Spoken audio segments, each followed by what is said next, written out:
अस्सलाम वालेकुम, नमस्ते, सत श्री अकाल, हेलो एवरीवन। स्वागत है आपका हमारे YouTube चैनल पर।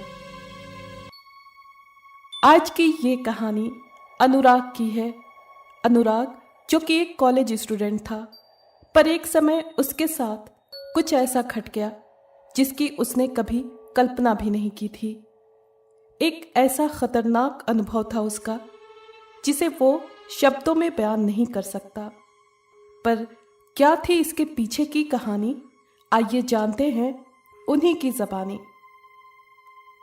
उस दिन अपना होमवर्क टीचर को दिखाकर मैंने टीचर से कुछ एक हफ्ते की छुट्टी मांगी थी। असल में मेरे गांव में रहने वाले मेरे चाचा की मृत्यु हो गई थी, जिस वजह से मेरा पूरा परिवार शोक में था। यही कारण था कि मुझे गांव जाना पड़ रहा था। मैंने अपने दोस्त को पहले ही नोट्स के लिए कह दिया था। उसके अगले दिन ही हम अपने गांव के लिए निकल गए। गांव में जाते हुए मुझे पूरे 1.5 दिन लग गए। वहां मैं 4 से 5 दिन ही रहा था। कम छुट्टी होने के कारण मुझे जल्दी आना पड़ा। मैं वापस घर पहुंचते ही अगले दिन सबसे पहले अपने दोस्त से मिलने गया। वो बहुत बदला बदला लग रहा था। उसके बोलने का तरीका, हाव भाव सब बदले बदले लग रहे थे। मैंने उससे कहा, तबीयत खराब है क्या? तुझे कुछ हुआ तो नहीं? उसने कहा, नहीं। पहले की तरह वो ज्यादा बोल भी नहीं रहा था। ये सब चीजें मुझे बहुत अजीब लग रही थीं। मैंने इन बातों पर फिर भी कम ध्यान दिया और उससे सीधा ही पूछ लिया, तूने नोट्स तो मेरे लिए रखे हैं ना? या फिर ना बनाने की वजह से तू ऐसे बर्ताव कर रहा है? उसने कहा, नोट्स? कैसे नोट्स? मैंने कहा, मैंने तुझे नोट्स बनाने को कहे थे ना? उसका जवाब आया, हाँ, पर मैं तो स्कूल गया ही नहीं। ये बात सुनकर मैं हैरान से ज्यादा गुस्सा था। मैंने कहा, जब मैंने तुझे कहा था नोट्स बनाकर रखने को, तो तू स्कूल क्यों नहीं गया? क्या तू एक भी दिन स्कूल नहीं गया? उसका जवाब आया, नहीं। मैंने उससे पूछा, ऐसा कौन सा पहाड़ तोड़ना था तुझे? उसने कहा कि वो इस जगह को छोड़कर जा रहा है और पिछले 1 हफ्ते से वो अपने घर को खाली कर रहा है, जिस वजह से वो स्कूल नहीं जा सका और कुछ ही दिनों में वो घर छोड़कर जाने वाला भी है। मैंने तभी इस बात पर गौर किया कि मेरे दोस्त का घर बाहर से खाली जैसा लग रहा था। मैंने पहले इस बात पर ध्यान नहीं दिया था। फिर वो मुझे अपने घर के अंदर ले गया। घर अंदर से बिल्कुल खाली हो चुका था, बस बाहर कुछ बॉक्स रखे हुए थे। मैंने तभी उससे पूछा कि तब तेरे घर का सामान और तेरे मम्मी पापा कहाँ हैं? उसका जवाब आया कि गाड़ी में ज़्यादा जगह नहीं थी, इसलिए पहले मम्मी पापा सारा सामान नए घर में रखवा देंगे, तब इस सामान के साथ मैं अपने पापा के साथ जाऊंगा। मैंने कहा, ठीक है। मैंने उससे मजाक में पूछा कि कब तक तू यहाँ से चला जाएगा? उसका जवाब आया, शायद 5-6 दिनों में तो मैं चला ही जाऊंगा। इतनी बातें होने के बाद मैं फिर अपने घर चला गया। मैंने अपने दूसरे दोस्त से नोट्स ले लिए। शाम को मैं फिर उसके घर गया था। वो घर में अकेला था। मुझे अंदर से थोड़ी अलग किस्म की आवाज़ भी सुनाई दे रही थी, जैसे कि अंदर कोई और भी है। मैं जब उसके घर के अंदर गया तब वो घर के सबसे ऊपर वाले कमरे में था।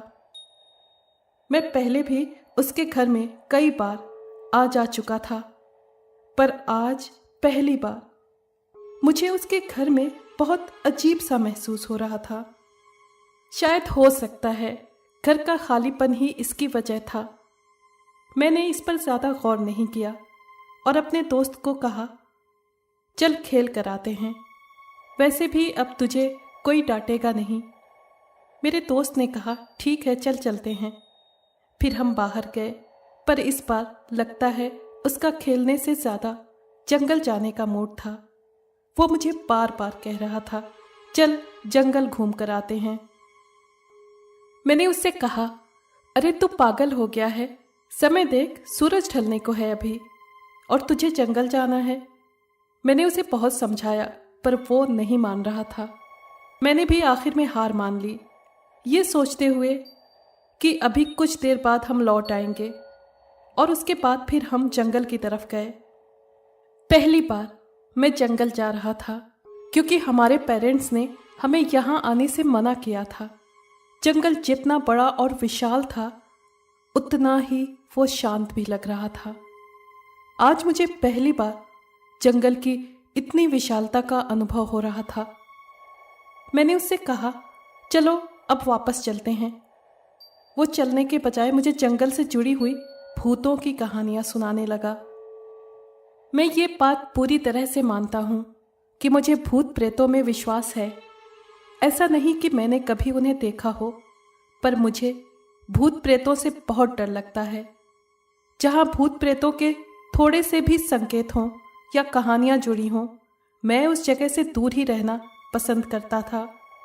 मैंने मेरे दोस्त को कहा, तुझे कहानियाँ सुनानी है तो जंगल से बाहर चलकर सुना। अब मुझे बहुत डर लग रहा था।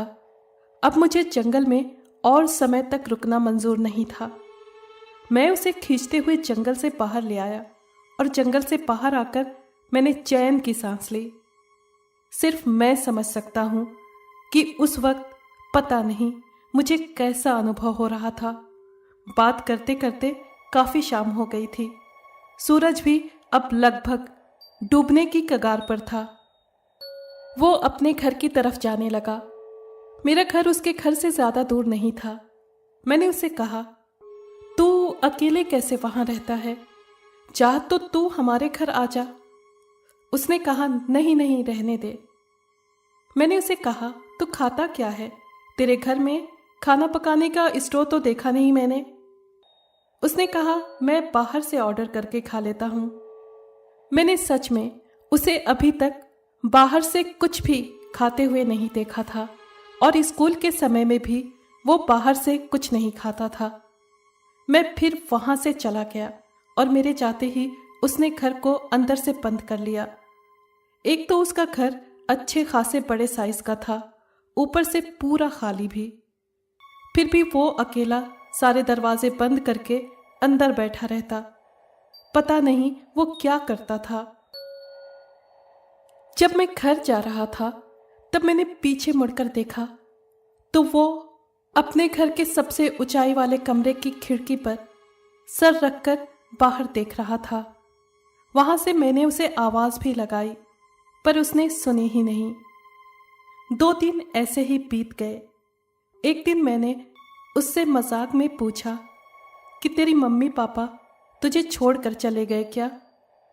उसने कहा, नहीं नहीं, घर से बहुत दूर हैं, इसलिए इतना समय लग रहा है। फिर मैं उसके नए घर के बारे में पूछने लगा, लेकिन वो सही से जवाब नहीं दे पा रहा था। जैसे वो अपने घर को कभी किसी और राज्य में बताता तो कभी किसी और। ये बहुत ही अजीब सी बात थी। उसके बोलने से ऐसा लग रहा था जैसे उसे अपने खुद के ही घर के बारे में कुछ पता ही नहीं। मैंने उससे कहा, तुझे एक बार अपने पापा को कॉल करके देखना चाहिए। उसका जवाब आया, मैंने फ़ोन गलती से बॉक्स में रख दिया था और बॉक्स भी वहाँ चला गया है। मैंने कहा, ठीक है तो मैं लगा देता हूँ कॉल। उसने कहा, नहीं, रहने दे। मैंने ज़्यादा कुछ नहीं कहा। एक दिन शाम को जब मैं उसके साथ उसके घर जा रहा था तभी हमें घर के ऊपर कोई अजीब सा व्यक्ति बैठा दिखा। उसका चेहरा पूरा साफ नहीं दिख रहा था, पर काली परछाई सी वो लग रहा था, शायद कोई चोर होगा। हम घर के अंदर गए और अभी भी हमें ऊपर से चहल पहल की आवाज़ आ रही थी। मैंने उससे कहा, तेरे घर में कुछ तो है, हमें ऊपर नहीं जाना चाहिए, वो हमें नुकसान पहुंचा सकता है। हम कुछ लगभग 2 मिनट तक नीचे ही रहे। ऊपर से हल्की हल्की आवाज़ें अभी भी आ रही थीं। मेरा दोस्त ऊपर गया। मेरे दोस्त के ऊपर जाने के कुछ देर बाद अचानक से आवाज़ आना बंद हो गई। मैं भागते हुए ऊपर पहुंचा तो मैंने देखा वहां कुछ नहीं था। मेरे दोस्त ने कहा, अरे कोई चोर नहीं था, वो बाजू वाले अंकल की बिल्ली थी, शायद चढ़कर ऊपर आ गई होगी। मैंने उससे कहा, उसे भगा दिया या फेंक दिया? उसने कुछ जवाब नहीं दिया और मुस्कुराते हुए नीचे आ गया। वैसे भी बिल्लियां ऊंचाइयों से गिरते हुए भी बिना जख्मी हुए बच जाती हैं। अगले दिन सवेरे मैं उसके घर पर गया। घर बाहर से बंद था और मेरा दोस्त भी वहां नहीं था। बाहर से देखकर ऐसा लग रहा था शायद अब तक वो घर छोड़कर जा चुका है। घर पूरी तरह से बंद कर दिया गया था, पर कुछ बक्से अभी भी बाहर रखे हुए थे। मैं घर को देखकर लौट ही रहा था कि तभी मुझे मेरे दोस्त की कॉल आ गई। मैंने उससे कहा, बिना बताए चला गया ना तू? उसने कहा, सॉरी पर तू था ही नहीं, तू तो गांव गया हुआ था। मैंने उससे कहा, पागल हो गया है क्या? मैं 1 हफ्ते पहले ही तो गांव से आया हूं। पूरा हफ्ता मैं तेरे साथ ही तो था और कल तू बिना बताए मुझे चला गया। उसने कहा, कल? मैं तो 1 हफ्ते पहले ही वहां से जा चुका हूं। ये बात सुनकर मानो मुझे ठंड लग गई। डरते हुए स्वर में मैंने पूछा, तू मजाक कर रहा है ना? कल ही तो तू यहां से गया है। उसने कहा, नहीं, मैं मजाक नहीं कर रहा हूं, मैं एकदम सच बोल रहा हूं।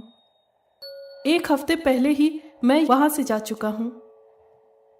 मैंने उस वक्त उसे कुछ भी नहीं बताया। फोन को सीधे अपनी जेब में रखकर अपने घर की तरफ जाने लगा। मैंने तभी पीछे मुड़कर घर की तरफ देखा। उस घर के सबसे ऊपरी वाली खिड़की पर मेरा दोस्त अभी भी खड़ा था, जो सामने की तरफ देख रहा था। वैसे वो कभी भी वहां से मेरी आवाज नहीं सुनता था, पर जब मैं उसकी तरफ देख रहा था तभी अचानक से उसका चेहरा मेरी तरफ घूम गया और एक खौफनाक सी मुस्कुराहट उसके चेहरे पर छाई हुई थी। ये देखकर मैं पूरी तरह डर गया और वहां से तेजी से भागा। भागते हुए मुझे किसी की बहुत ही डरावनी हंसी सुनाई दी। आखिर क्या था वो? इसकी सच्चाई मुझे आज तक नहीं पता चल पाई। शायद वो कोई छलावा था।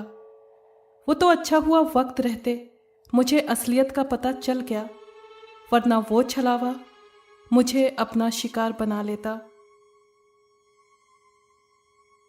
अगर आपको ये कहानी पसंद आई है तो प्लीज़ लाइक और शेयर करें और कमेंट बॉक्स में अपनी राय का इजहार कीजिए। अगर आपने हमारे चैनल को अभी तक सब्सक्राइब नहीं किया है तो प्लीज़ सब्सक्राइब कर लें और बेल आइकन को प्रेस कर दें ताकि आने वाली हर कहानी का नोटिफिकेशन आपको मिल सके। शुक्रिया।